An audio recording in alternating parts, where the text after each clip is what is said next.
Good morning kapaps, nandito po tayo ngayon sa aking tambayan. Yan, may tuyuan yan, may bangka. Dito po tayo ngayon sa dagat ng Hulugan-Unutas sa Cavite. Dito po ako nagpapahinga, yan, relax, nagtitil lang. Ito po yung ginagawa ng tuyo.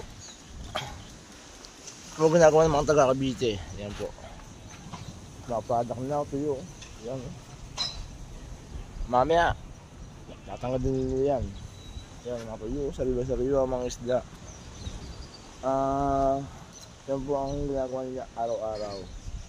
Madaling araw pa lang, nagtutuyo na sila mga kaibigan, mga kapaps. Kaya kung gusto nyo tuyo, pumunta kayo dito kay William Store or Store yun. Basta William, puntahan nyo dito. Ayan, yun po yung bahay niya. Kaya kaibigan, yun po yung bahay niya. Pumunta na kayo dyan. Maraming tuyo at sariwa. Sausaw mo sa suka, masarap to, taka silit at bawang. Umagahan, tanghalian, gabihan. Napakasarap po ang tuyo dito sa Hulugan-Unutas sa Cavite.